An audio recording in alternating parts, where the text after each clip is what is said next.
Bonjour à tous et bienvenue sur ce webinaire que j'ai le plaisir d'animer aujourd'hui autour du sujet CSRD et les outils EPM.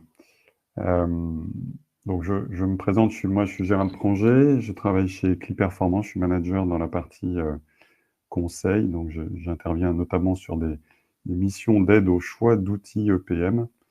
Je porte également l'offre que, en tant qu'intégrateur, nous avons vis-à-vis de reporting ESG, problématiques ESG sur ces mêmes EPM. J'anime également en interne la démarche que nous avons en tant qu'intégrateur responsable autour des sujets ESG. Et pour compléter cette introduction, moi j'ai un passé plutôt de financier, une expérience en finance assez longue dans les méthodes de construction, durant laquelle j'ai également été exposé, entre guillemets, à des différents sujets tournant autour de la RSE, des sujets très concrets d'économie circulaire, d'émissions carbone, le tout avec une casquette finance. Ce que je vous propose en termes d'agenda pour ce webinaire, donc 4 temps.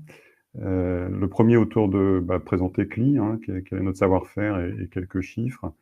Et puis ensuite, rapidement, on passe sur quelques éléments autour de la CSRD et de la stratégie ESG pour se pencher dans le cœur du sujet, comment les EPM, comment ces outils à l'origine conçus pour un besoin finance peuvent répondre à ces nouveaux défis autour de l'ESG. Et puis, la démarche Insight ESG que Cli Performance propose autour de ces sujets, ces enjeux et ces besoins de reporting.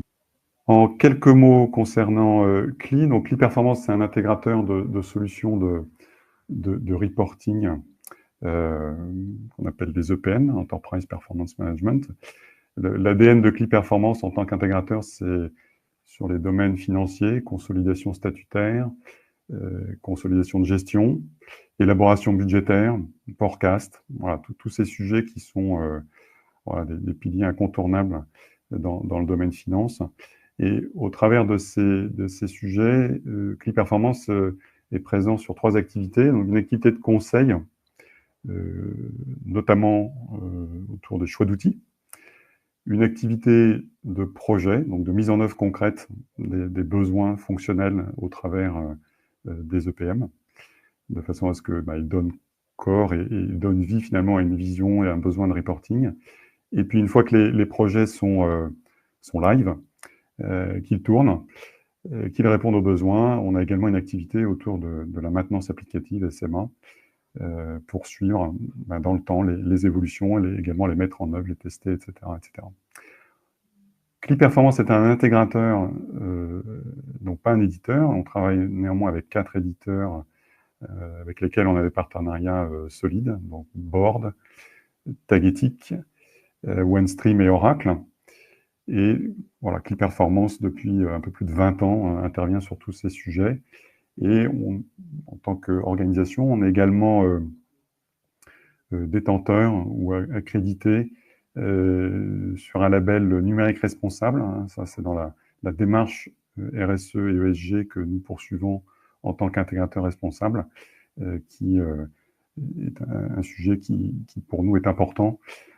Comment concilier des objectifs de performance avec une démarche raisonnable et raisonnée d'un point de vue, notamment consommation de ressources.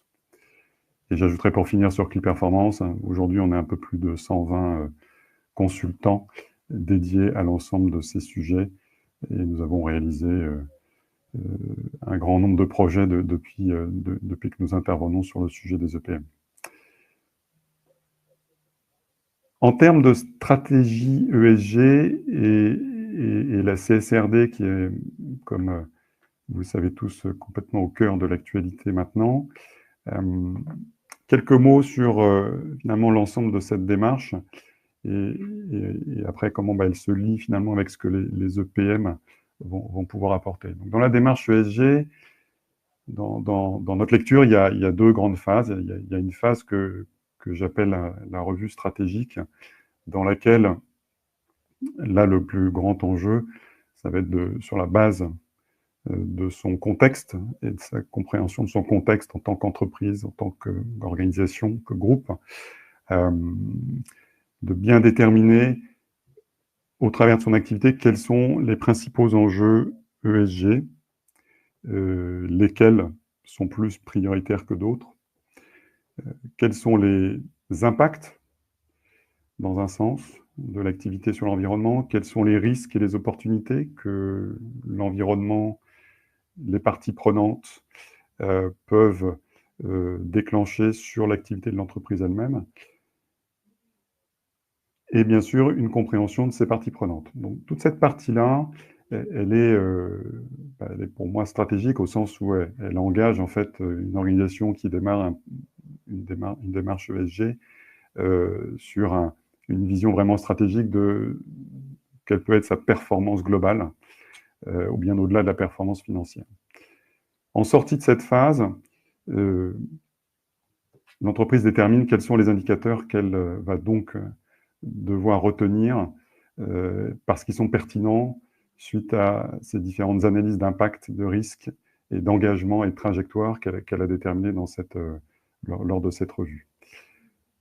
Durant cette phase, il y a aujourd'hui un certain nombre d'outils qui permettent d'accompagner ce type de réflexion, des outils qui permettent de faire une cartographie des risques, des outils qui permettent de définir des enjeux de matérialité, des outils qui permettent de mesurer. Hein, c'est important d'avoir des mesures dans l'existant pour savoir finalement quel est le gap qui sépare par rapport à une vision ou une cible. C'est par exemple aujourd'hui assez répandu d'avoir des calculateurs d'émissions CO2. Donc voilà, tous ces outils, vous en connaissez sûrement un grand nombre aujourd'hui. C'est ce que j'ai appelé les pure players ESG qui vont accompagner la démarche complète de bout en bout. Et à l'issue de cette démarche, quand on en est au stade où on a en main, au travers de sa vision, des choses plus concrètes, quels indicateurs, quelles cibles, comment je dois les définir, quels enjeux, quel plan d'action, et bien on passe dans une deuxième phase qui est là très concrète, c'est avec quels outils je vais pouvoir suivre tous ces indicateurs, ces enjeux. On est dans une phase d'outillage, d'organisation de process, finalement de délivrer quelque chose qui va permettre de faire vivre la vision qu'on a définie dans la phase un peu stratégique. Donc dans cette partie-là, c'est là où on va trouver notamment les EPM, donc EPM pour Enterprise Performance Management, qui sont à l'origine des outils qui permettent de répondre à des problématiques de reporting financier. Et ce que je vais vous présenter dans les slides qui suivent est orienté sur le concept que ces EPM, avec tout ce qu'ils proposent, ils sont parfaitement en capacité d'accompagner et de donner corps à des besoins, de répondre à des besoins autour du reporting ESG, CSRD ou autres cadres de référence. On verra qu'il y a d'autres outils qui permettent de le faire. Je l'évoquerai un peu à la fin dans notre propre démarche. Mais les EPM sont clairement une catégorie qui aujourd'hui a un certain nombre d'atouts pour répondre à des besoins autour du reporting et du pilotage. Quelques mots très rapides parce que je pense que c'est commence à être bien connu par tous ceux qui s'intéressent au sujet.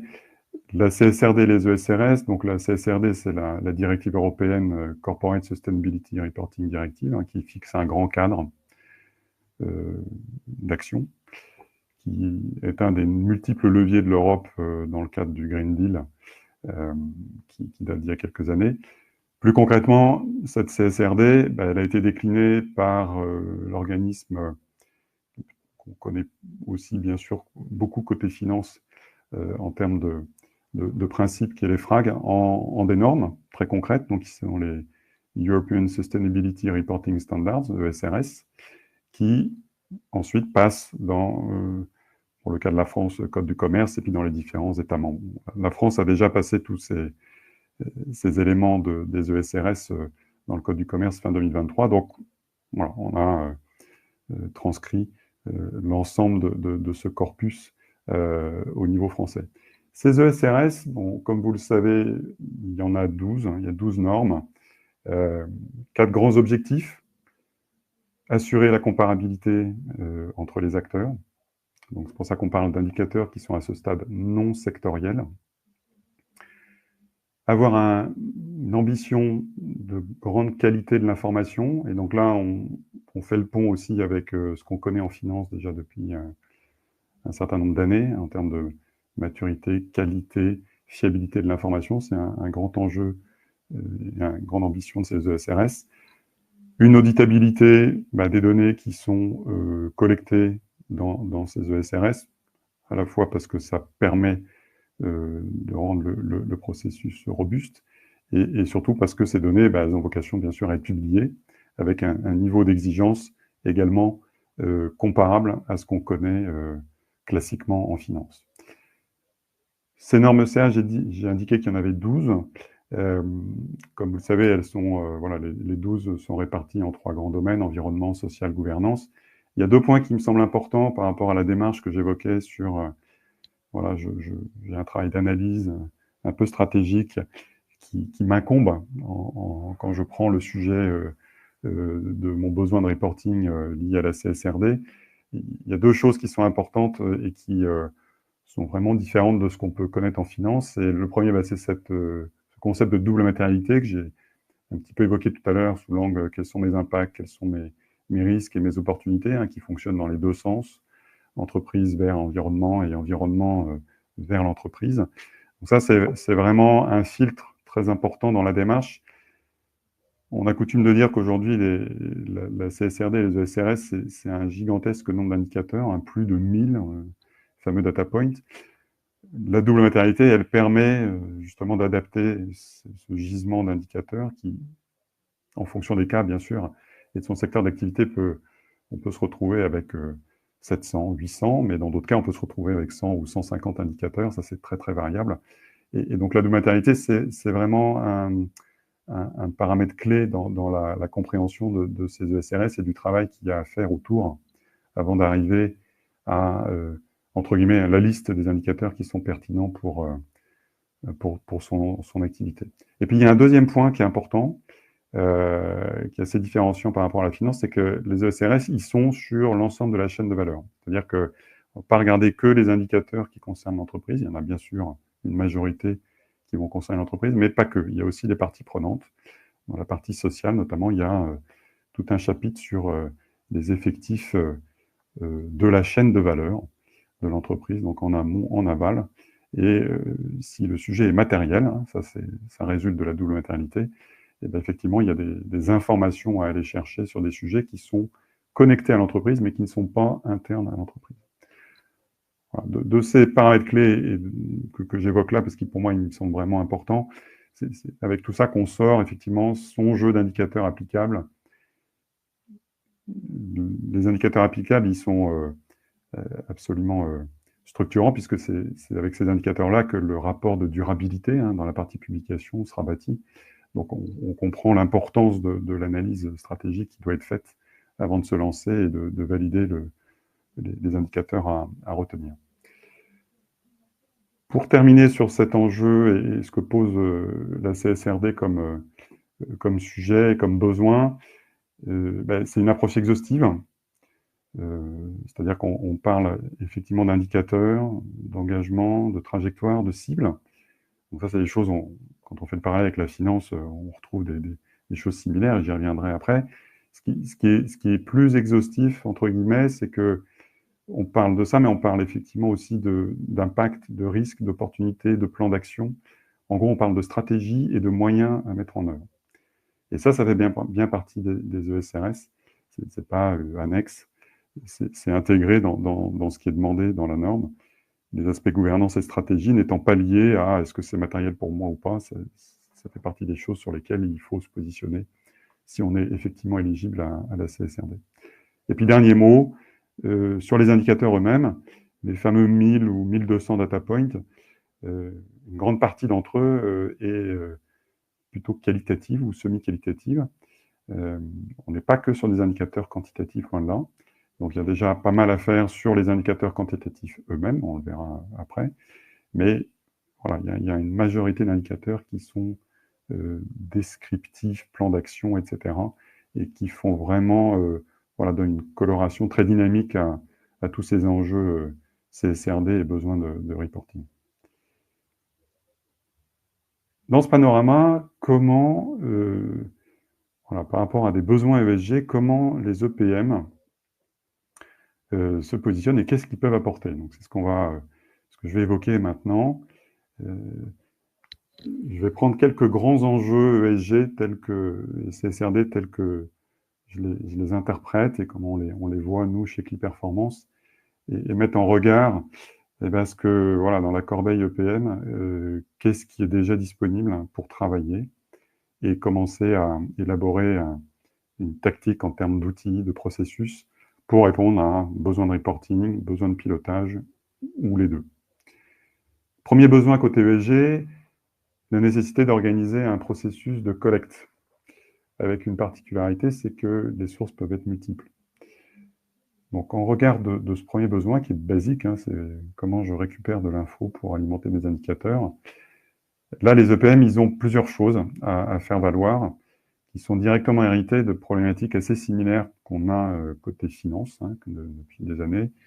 Une capacité, bien sûr, au travers d'interfaces, hein, et je mets interface au pluriel parce qu'il y a plusieurs modalités possibles, d'aller chercher la donnée là où elle se trouve et de la visualiser en temps réel, voilà, sans décalage. Ça, c'est assez commun aux 4 EPM, 4 grands EPM disponibles sur le marché. Au-delà de la collecte, il y a la capacité à organiser un processus, c'est-à-dire je collecte l'info, il faut peut-être que je la contrôle, il faut peut-être que je m'assure que ceux qui doivent la remonter dans les délais le font bien, etc., etc. Il faut que je la confirme, donc je la rejette si elle n'est pas de bonne qualité ou si elle déclenche des contrôles. Donc pour toute cette partie-là, tous les EPM aujourd'hui proposent des systèmes de workflow, donc qui vont permettre de faire interagir l'organisation qui est concernée, c'est-à-dire les contributeurs ou les valideurs, dans la remontée des données depuis les systèmes.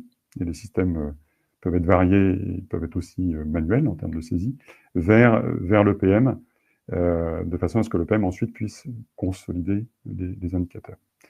À partir du moment où la donnée rentre dans l'EPM, elle est auditable, c'est-à-dire qu'on peut suivre la transformation de cette donnée, soit parce qu'on opère des mappings, soit parce qu'on y applique des calculs. Et donc, tous les EPM ont une piste d'audit sur les données qui permet de la suivre, ce qui est voilà, quelque chose de à nouveau classique en finance, mais qui est, comme on l'a vu tout à l'heure, très important à prendre en compte dans la fiabilité du process côté ESG et CSRD.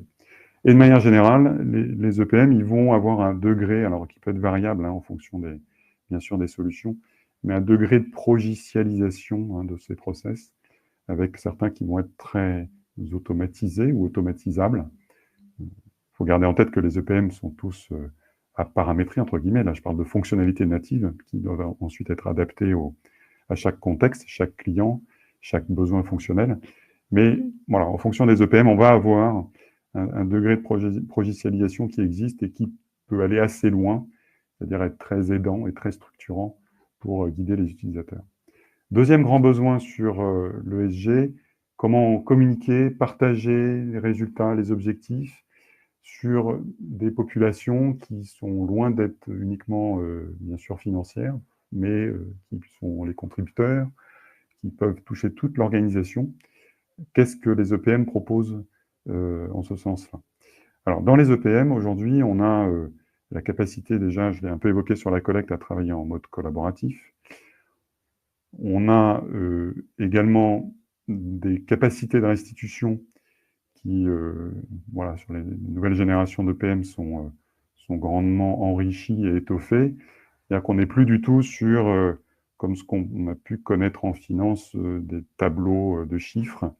On a bien sûr ça, toujours, ça a toujours de l'intérêt, mais on a des capacités de dashboarding qui sont assez poussées. Alors, à nouveau, les EPM sont, entre guillemets, pas tous égaux entre eux là-dessus, mais la capacité à mixer de la saisie avec de la restitution chiffrée avec des graphes, des histogrammes, une vision beaucoup plus impactante et plus visuelle des données, des trends et des trajectoires, Ça fait aujourd'hui partie de l'offre des EPM. Et dans le contexte ESG, CSRD, c'est un atout très intéressant pour pouvoir partager l'information et qu'elle soit comprise par voilà, n'importe quelle fonction et qu'on ne s'adresse pas à une fonction ou à une communauté d'experts exclusivement.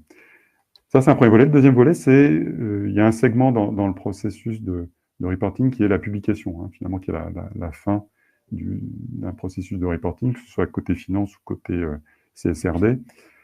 Donc, on a capacité dans les EPM à fabriquer et à développer des documents qui vont mêler, combiner du texte, donc du narratif, avec des données issues de la consolidation des indicateurs.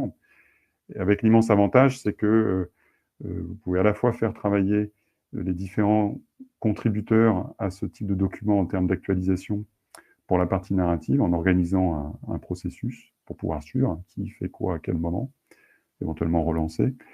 Et vous allez bénéficier en temps réel des données qui se sont consolidées dans le reporting des indicateurs qui sont dans l'EPM et qui vont s'actualiser en fait si jamais il y a des modifs. Donc il y a un aspect de productivité évident dans cette fonctionnalité qui a démontré son intérêt côté finance et qui est un bel atout pour l'exigence de publication qui est déjà inscrite dans les enjeux autour de la CSRD. Un troisième grand enjeu sur l'ESG, c'est au-delà du reporting, c'est comment je peux organiser un pilotage de mes actions, de mes indicateurs. Ça, c'est la vision dynamique que j'évoquais de la norme. Pas uniquement sur un temps court, mais sur un temps plutôt long.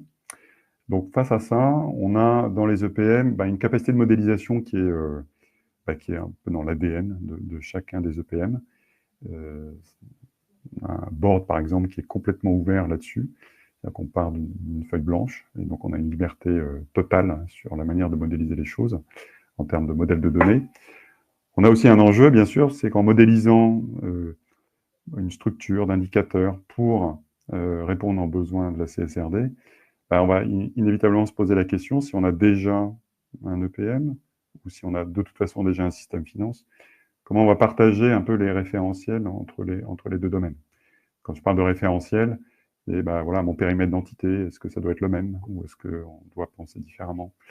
Il y a des indicateurs qui peuvent être un peu communs entre ce que je suis en finance et ce que la CSRD va me demander.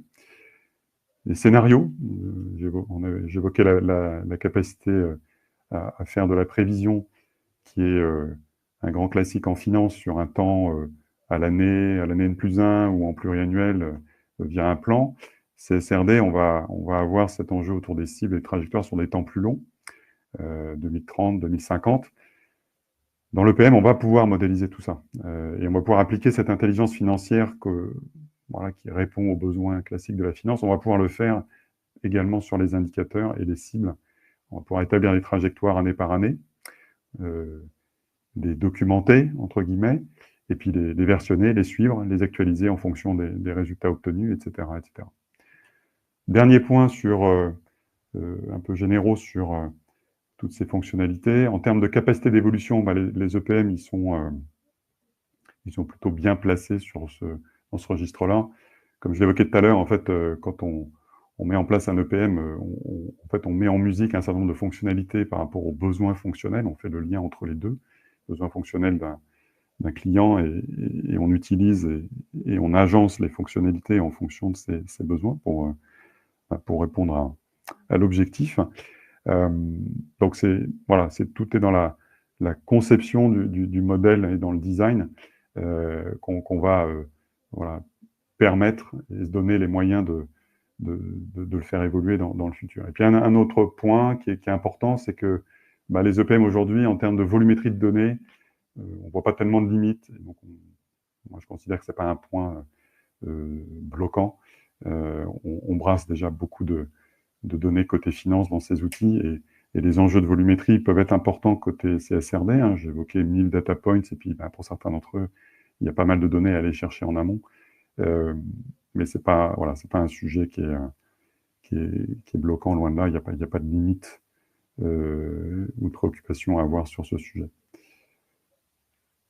Si je continue la comparaison dans les fonctionnalités entre finalement les EPM aujourd'hui sur la finance, ils répondent à un certain nombre de sujets et comment finalement ça aide dans la réflexion autour d'un besoin de reporting CSRD ESG. Quand on prend un process classique finance, donc je collecte mes infos, j'opère des calculs de tous ordres, je consolide notamment, et puis après je restitue. Ben, sur deux aspects, deux de ces trois étapes, il y a quand même des différentes intensités qu'il faut bien avoir en tête et qui constituent des complexités euh, un peu plus fortes côté CSRD, ESG que côté finance aujourd'hui. Donc dans la collecte, j'ai évoqué tout à l'heure des sources de données variées. Ben, autant côté finance, on a, entre guillemets, un peu réglé le problème en s'appuyant principalement sur le RP. Alors, on peut en avoir plusieurs et avoir un paysage applicatif assez riche, mais grosso modo, le RP est quand même la source principale des données quand on souhaite aller vers la consolidation, vers qu'elle soit statutaire ou de gestion. Côté ESG, on a un paysage qui est beaucoup plus varié. C'est-à-dire qu'on va éventuellement retrouver bien sûr le RP qui peut être une source, mais on va aussi trouver potentiellement plein d'outils métiers en interne dans son organisation, côté RH, côté industriel, si on est dans le secteur industriel, côté logistique. On va aussi trouver de la donnée ESG qui va être dans Excel, parfois dans Word. Et puis on va aussi avoir de la donnée qui n'est pas dans ses propres systèmes, qui va être à l'extérieur, chez les fournisseurs, dans des cadres de référence, par exemple, facteur d'émission. Voilà. Donc ça, c'est une vraie particularité côté ESG, c'est qu'on a, en termes de sources de données, eh bien, on a un paysage qui est très vaste. Alors, les EPM aujourd'hui, ils sont capables d'aller chercher la donnée dans ces différentes sources. C'est plus un enjeu de design, en fait, mais les modalités et les fonctionnalités, que ce soit saisie, interface ou connecteur, elles sont disponibles, elles sont panachables en fonction des sources. Et donc, les EPM sont capables de répondre à ça. Le seul cas où l'EPM ne pourra pas faire de miracle, c'est le point d'interrogation que j'ai mis dans le slide en bas, c'est quand la donnée n'existe pas. Là, pour le coup, effectivement, ça renvoie à la phase amont que j'évoquais tout à l'heure, en revue stratégique, c'est comment j'organise ma data, où est-ce que je la localise par rapport aux indicateurs que j'ai déterminés comme étant pertinents pour le suivi de mes enjeux CSRD. Sinon, pour tout le reste, entre guillemets, il y a une solution dans les EPM pour aller capter l'info. Deuxième élément de réflexion, c'est sur la partie restitution. Côté finance, on a deux grandes normes au niveau mondial, IFRS, US-GAAP. Après, on a les normes comptables nationales, bien sûr. Mais si on se place dans un cadre international, on en a deux. Bon, donc c'est deux majeures. Elles sont toutes très riches, mais elles sont en nombre limité. Côté ESG, à nouveau, là, on a un paysage qui peut être source de confusion, dans le sens où on a des cadres de référence volontaires qui ont émergé il y a déjà plusieurs années, et qui ont notamment émergé parce qu'il n'y avait, entre autres, pas de normes, finalement. Donc on trouve par exemple le GRI, donc Global Reporting Initiative, TCFD, CDP sur la carbone. On va trouver des labels par activité. Voilà, donc on a une foultitude de choses qui sont aujourd'hui utilisées en mode plutôt volontaire par les entreprises qui choisissent d'adhérer puisque c'est un gage assez logique finalement de transparence et d'indépendance en appliquant ces démarches-là. Et puis maintenant, on a la CSRD, donc une des grandes caractéristiques, c'est qu'elle est, là pour le coup, c'est une norme avec les ESRS, donc on n'est pas dans un cadre volontaire, on rentre dans un monde où on a des obligations quand on est éligible. Et donc, dans les EPM, on verra dans ce qu'ils proposent, on a la capacité à flécher les indicateurs si on est, par exemple, sur le GRI et puis qu'on a en même temps les ESRS à faire. Bon, déjà, les ESRS, il y a une certaine interopérabilité entre le référentiel de ESRS et puis certains de ces cadres de référence. CSRD, l'Europe n'est pas repartie de zéro là-dessus. Mais dans les EPM, on va avoir la capacité à voilà, flécher les indicateurs pour dire, bah, voilà, celui-là, il est tel référentiel de tel autre. Et donc, ça va faciliter éventuellement ce travail ou cette clarification dans un paysage de normes maintenant au travers de la CSRD qui s'installe et de tous ces cadres de référence volontaires qui existent et sur lesquels un certain nombre d'entreprises, bien sûr, communiquent déjà depuis des années avec. Pour continuer sur la réflexion de l'intérêt des EPM par rapport à ces enjeux, ces besoins CSRD, si vous êtes dans un cas où vous avez déjà un EPM et vous, pour les besoins financiers, besoins de reporting financier, il paraît assez naturel de réfléchir par rapport aux besoins CSRD. Voilà, je devrais pouvoir l'inclure, étendre le domaine fonctionnel de mon EPM sur ce sujet-là. Ça paraît une piste assez naturelle. Si vous êtes dans une réflexion sur, j'ai un certain nombre d'outils aujourd'hui pour gérer mes process finance et qu'il y a une réflexion autour peut-être de faire évoluer tout ça et de regarder la piste PM, plateforme, capable de gérer de multiples process finance. Ça a aussi beaucoup de valeur de côté à l'intérieur de ça, tout ce reporting et ces besoins autour de la CSRD, parce que dans un plan de transformation finance, si telle est la situation, faire levier sur le PM comme une plateforme capable d'intégrer également du reporting CSRD extra-financier, partager un certain nombre d'éléments en termes de conception, ça a aussi beaucoup de sens.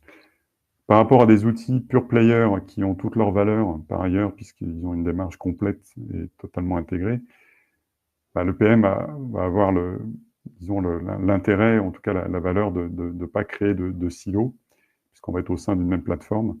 Et l'enjeu va, entre guillemets, se déplacer sur comment concevoir un ensemble cohérent entre finance et CSRD ou ESG de manière générale. Et puis, il y a un dernier aspect qui est pas neutre dans la réflexion et l'intérêt de l'EPM, c'est qu'avec un outil plateforme qui peut héberger les deux grands domaines, il y a également, au-delà de la mutualisation en termes de contenu fonctionnel et de collaboration des différentes équipes, un aspect financier évident au travers de la mutualisation des coûts de maintenance pour la partie maintenance opérationnelle de l'outil. Voilà, donc du domaine financier vers l'ESG, on peut réfléchir et on peut utiliser l'EPM pour accompagner une démarche qui peut être plus large, qu'on soit en réflexion sur un changement de braquet sur les outils ou l'ajout en fait, d'un domaine CSRD extra-financier dans un EPM déjà en place.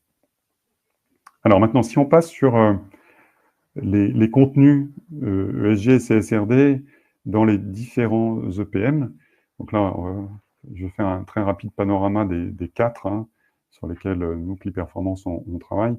Présenter en fait ce qu'ils proposent. Alors, là, j'ai évoqué les fonctionnalités.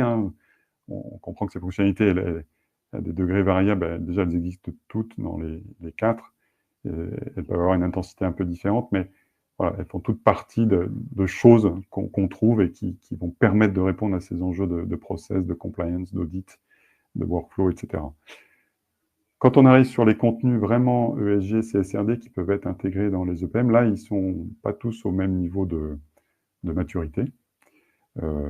Ça, c'est un premier constat. Quand on regarde Tagetik, qui est aujourd'hui, à notre connaissance, celui qui propose probablement le plus de choses aujourd'hui sur étagère. Donc, dans Tagetik, qui est un EPM plateforme unifiée avec un barycentre finance très fort, très structuré, et beaucoup d'intelligence financière par rapport à ce que j'évoquais tout à l'heure. Tagetik propose aujourd'hui plusieurs choses. Un module autour de la taxonomie, je ne l'ai pas évoqué, je parle beaucoup de CSRD aujourd'hui, mais il y a également la taxonomie qui est déjà un processus qui est à l'œuvre aujourd'hui en termes de reporting. Donc ça fait partie de ce que propose en termes de contenu Tagetik, entre éligibilité, alignement, sur trois secteurs. Et puis il y a une démarche ESG qui est modélisé dans Tagetic. Donc, depuis la structuration au travers de questionnaires de l'analyse de double matérialité que j'évoquais tout à l'heure, qui permet de déboucher sur voilà, les indicateurs qui sortent au terme de cette analyse, lesquels sont-ils? Et donc, ils sont puisés en fait dans la bibliothèque des indicateurs qui constituent les 1000 data points que j'évoquais tout à l'heure dans ESRS.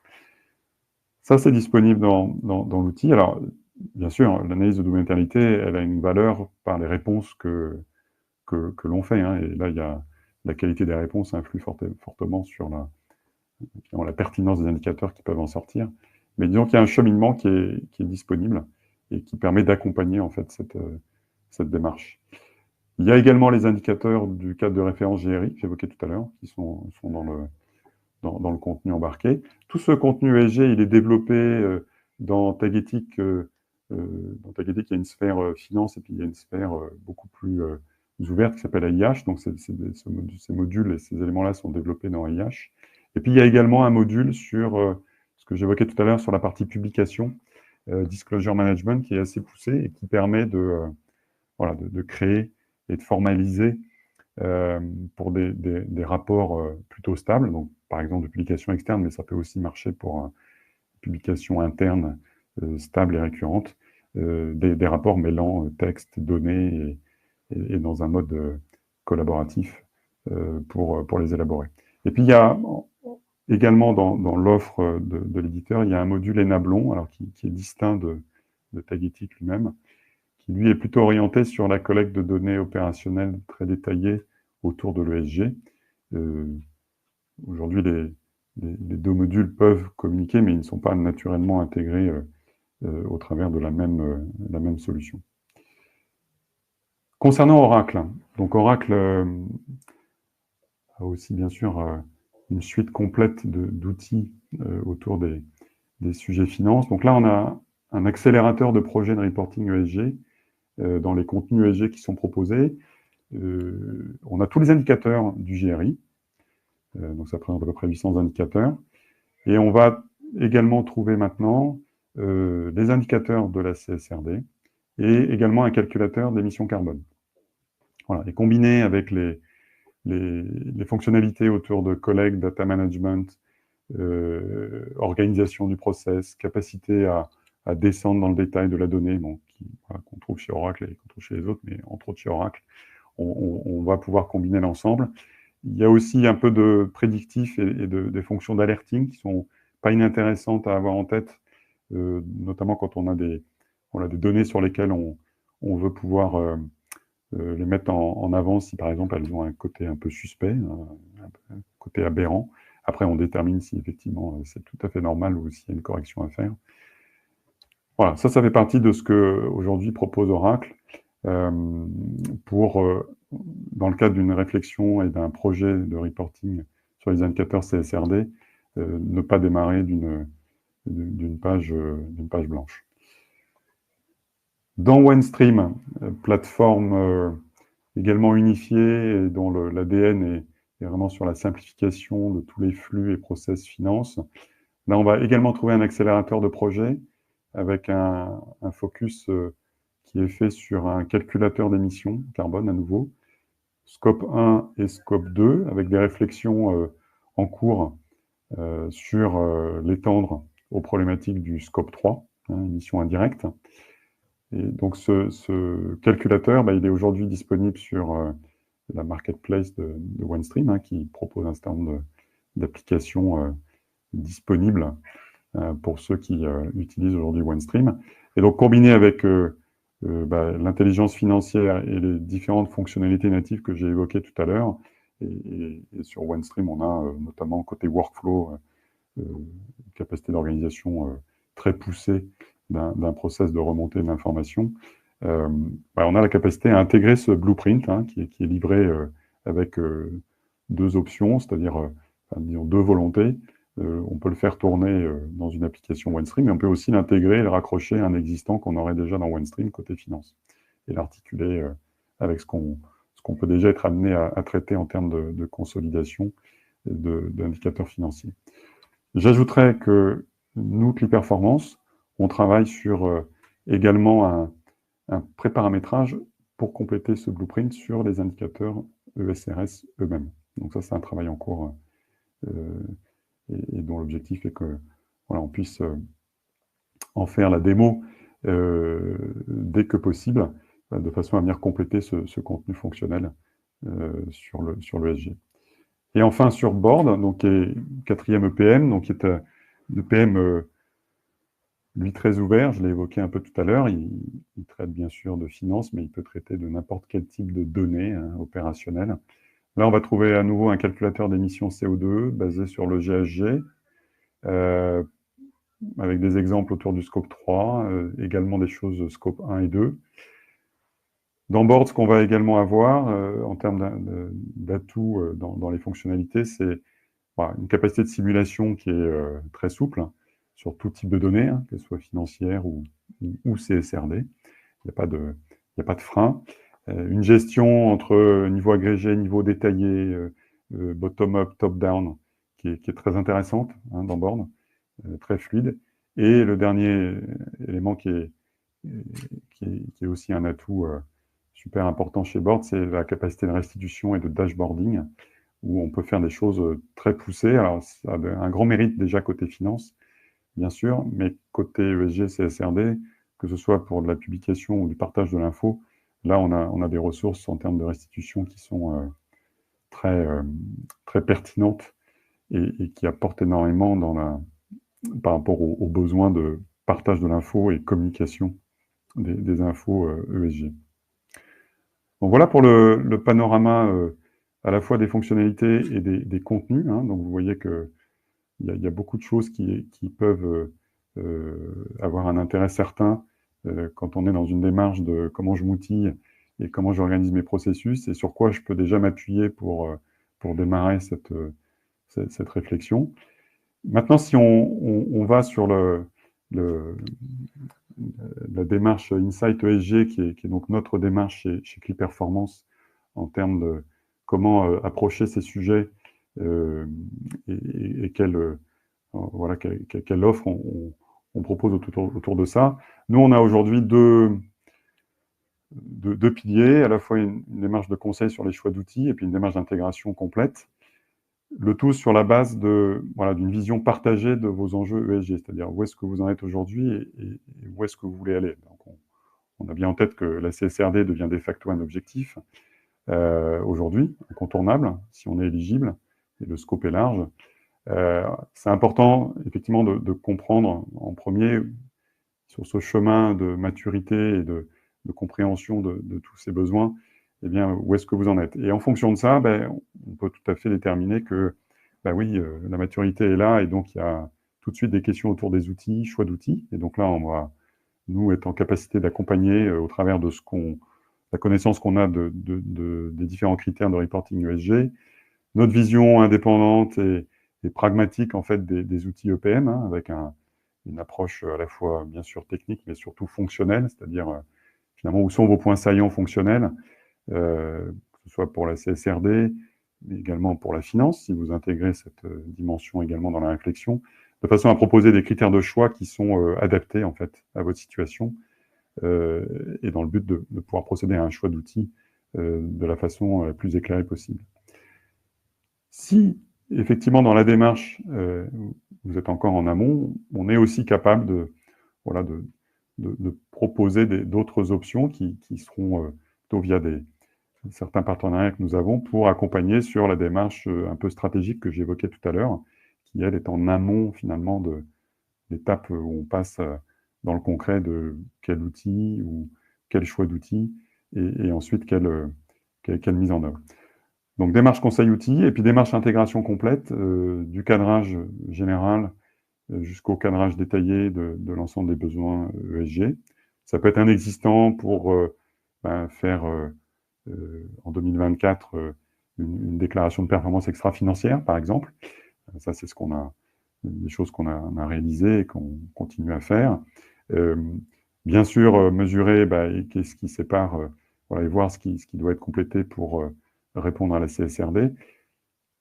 La mise en œuvre, testing, implémentation, mise en production, et puis On est bien sûr aussi capable d'accompagner sur la maintenance pour les évolutions futures et on peut logiquement et raisonnablement penser que sur les enjeux CSRD, on aura des évolutions dans le futur. Donc, ce sujet-là est aussi un point important sur lequel on est en mesure d'accompagner, de répondre aux besoins. Au travers des projets et des initiatives que nous, Cli Performance, on a démarré ou achevé, sur lesquels on travaille dans les enjeux CSRD, un retour d'expérience sur différents points qui me paraissent importants. Ce qu'on constate, c'est que dans les groupes ou les entreprises qui aujourd'hui publient déjà des choses sur le reporting ESG, on a des documents, notamment la DPEF, qui sont bien structurés, bien sûr, de bonne qualité, même très grande qualité. Parfois, les process en amont ont des enjeux, des gisements de productivité très importants. Donc là, il y a un enjeu de productivité qui est clé et sur lesquels les EPM, bien sûr, ont toutes les réponses et tous les atouts que j'ai évoqués tout à l'heure. Un deuxième retour d'expérience qui est important, c'est ce que j'évoquais un peu précédemment, la modélisation des indicateurs CSRD, elle s'appuie sur cette fameuse revue stratégique. Donc, c'est important de la mener. Ne pas l'avoir fait et se projeter directement sur les indicateurs, c'est un peu mettre la charrue avant les bœufs, d'un point de vue CSRD. Donc, c'est sûr que pour la démarche d'outillage, cette revue stratégique, elle est importante, elle est même incontournable. Après, ça n'empêche pas de démarrer sur un existant, et puis après, on l'a fait dans certains cas, et puis d'accompagner, et là, de se poser des préoccupations très concrètes sur le modèle de données, c'est-à-dire on le bâtit pour l'existant, c'est-à-dire des choses que l'entreprise communique déjà aujourd'hui, qu'elle publie, et on va s'attacher à comprendre, malgré tout, dans les points qui vont manquer par rapport à la CSRD, donc soit au travers d'une gap analysis que mène l'entreprise en parallèle, et comment le modèle il pourra, dans un deuxième temps, s'enrichir, en limitant le rework. Troisième retour d'expérience, c'est important de prioriser. Il y a tellement d'indicateurs entre les qualitatifs et les quantitatifs, voilà, que j'évoquais tout à l'heure. Ça paraît du bon sens, mais c'est pas idiot de se dire on commence déjà par les quantitatifs et puis après le qualitatif il peut suivre, il peut s'imaginer, mais voilà, il y a un enjeu de priorisation qui est pas neutre. Dernière réflexion, entre plug and play et accélérateur de projet, entre EPM plateforme et puis des outils plutôt best of breed, donc qui vont être concentrés vraiment sur le domaine, et puis même les pure players, ceux qui font l'ESG de bout en bout. Aujourd'hui, les EPM, ils sont plutôt selon nous, dans la catégorie accélérateur de projet, c'est-à-dire qu'ils proposent des contenus, mais après, il y a du design à faire, il y a du projet, parce qu'il faut soit adapter, soit customiser. Donc ça, c'est un point important. Je dirais que dans les best of breed, qui ne sont pas des EPM, mais qui vont proposer des fonctionnalités pour répondre à des besoins de CSRD, il y a potentiellement aussi de la customisation à faire, ou en tout cas créer des indicateurs qui correspondent à ceux sélectionnés dans le cadre de votre analyse CSRD par rapport aux EPM. Par exemple, un Workiva qui fait du disclosure management, qui est son ADN, il propose des choses pour faire la même chose sur la partie CSRD. Il y a malgré tout un modèle de données à bâtir sur la base d'un cockpit qui existe. Voilà. Après, par rapport aux pure players qui vont avoir une approche totalement packagée, donc beaucoup plus plug and play, la réflexion, elle doit s'ouvrir sur le fait que soit en fonction de l'urgence du besoin et de la stratégie en termes d'intégration avec la finance, et ça dimensionne potentiellement un plan programme où si on souhaite aller très vite, effectivement, les pure players, ils vont avoir des vrais atouts, bien sûr. En revanche, si on a une démarche un peu plus ouverte ou un peu plus au-delà de la CSRD, entre guillemets, notamment la partie finance, avec des réflexions sur l'intégration des deux, il y a bien sûr dans les EPM des vraies réponses pertinentes pour ces sujets. Et puis, dernier point, dans la modélisation, je l'ai évoqué déjà plusieurs fois, les points d'adhérence entre finance et ESG, on s'attache à les regarder, bien sûr, en design et en implémentation, parce que c'est comme ça qu'on fait un levier naturel sur les capacités de l'EPM. Donc, en synthèse, par rapport à vos enjeux, si je résume un peu les grands enjeux qui aujourd'hui se posent par rapport à l'ESG, le premier, c'est définir et mettre en œuvre des processus de reporting fiables sur les indicateurs ESG, d'une part. Comment je peux y répondre au travers enfin, voilà, par rapport aux exigences de la CSRD, pardon, et les ESRS, comment je peux trouver, déterminer quel est le bon outillage et les bons processus. Et puis, troisième enjeu, qui peut venir dans un deuxième temps, qui peut être articulé différemment, tout le pilotage des actions ESG. Et donc, en face de ces enjeux, eh bien, on a, voilà, nous, on considère qu'il y a trois couches. Hein. Il y a des fonctionnalités natives des EPM dont j'ai brossé rapidement le panorama pendant la présentation. Tous les contenus, et les différents contenus en fonction des EPM et dont on a vu qu'ils sont voilà, variables et qui constituent des accélérateurs de projets très intéressants. Et puis la démarche conseil et intégration qui, pour nous en tant qu'intégrateurs, va être une mise en musique en fonction de vos besoins des différentes fonctionnalités en fonction de l'outil sélectionné. Je vous remercie pour votre attention et de m'avoir écouté. Vous aurez le replay du webinaire qui sera bien sûr mis à disposition. Mes coordonnées sont dans les slides pour vous, voilà, vous accompagner et discuter sur vos différents besoins et sujets ESG et CSRD maintenant, dans la perspective d'être à la fois compliant et dans la création d'une performance durable. Merci à vous, très bon après-midi et fin de journée à vous tous. Au revoir.